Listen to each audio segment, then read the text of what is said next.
Good afternoon, guys. I've enjoyed being in this class, and I was very excited to do this um, project on social media and connecting it to different parts of the world, in particular Asia, and I chose to focus in on the Chinese social media aspect. So I hope you guys enjoy.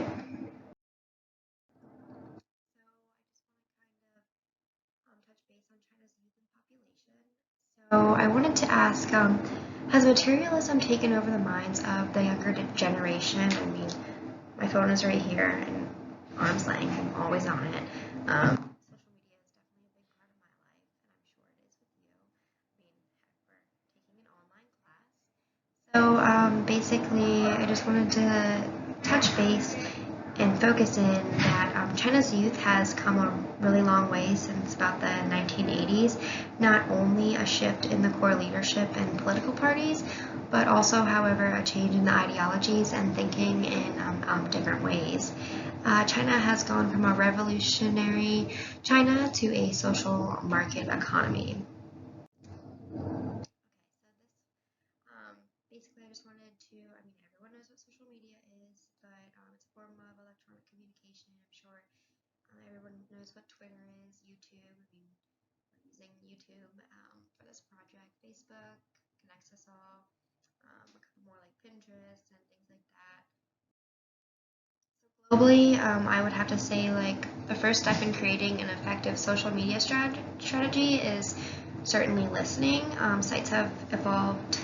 Same with global marketers, and by the end of December in 2012, China had approximately 564 million internet users and 50.9 million more than the years before of the Chinese population.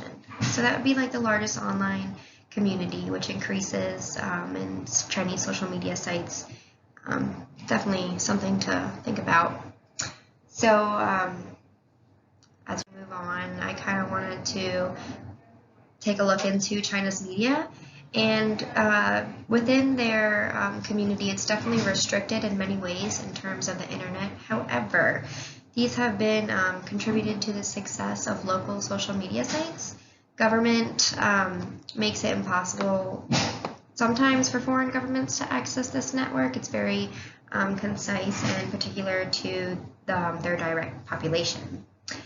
Without access to social media platforms used elsewhere, China has created their own networks, similar to what you see here in the United States, in the Western community as Facebook, MySpace, YouTube, and many others. Okay, so the first site that I wanted to talk to you about would fall under what they call micromedia, and this is the Sina Weibo. It means microblog, and it's known as basically the Twitter of China. It has over twice as many users as Twitter in our society, and it's used over 22% of the Chinese internet population. So a lot of, I don't know what you would call that, not tweeting, but Sina Weiboing, I have no idea. Okay, before the Western counterpart, this site included images and video.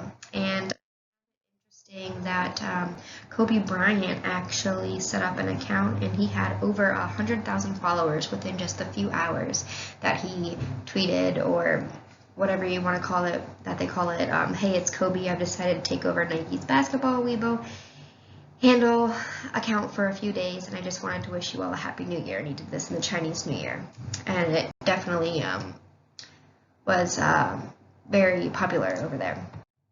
The next thing was the Tencent Weibo, and it's very similar to the Sina Weibo. Basically, it's like Twitter's form of a retweet. They call it a Q share. You use the @ sign, and it has roughly 200 to 250 million users. You can text within a 140 character word limit. The next thing would be the Renren social networking. It's kind of a form of Facebook. It definitely helps build those connections and reconnect with friends. It's estimated 150 million registered users and 31 million active users per month. So that's a type of like social media and social network that they use. The next thing is Douban. and it's comparable to what we used MySpace back in the day. I remember I had an account. It's used for networking as well, and it has over 100 million users. Then going into what they call like mobile apps and geo location, like a WeChat. It's called a JPEG, comparable to Foursquare, which we use to check in on Facebook. And this is basically the same thing.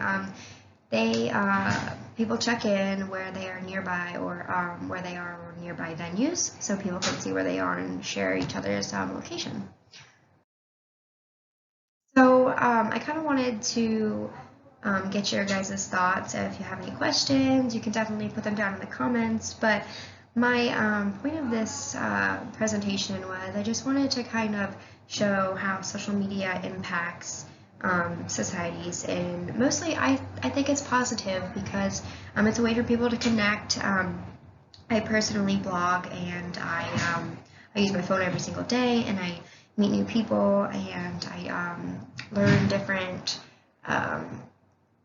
ways to communicate with social media. And I just wanted to show that different countries and different cultures and populations do the same thing. It might not be called Instagram or Twitter or Snapchat or Facebook, but they have their own version. And I was very intrigued in learning about the what they call their Chinese social media, and it definitely has increased socialization through the media network when it comes to their population. So if you have any comments or questions, like I said, just put them down below, and I can't wait to see your feedback. And yeah.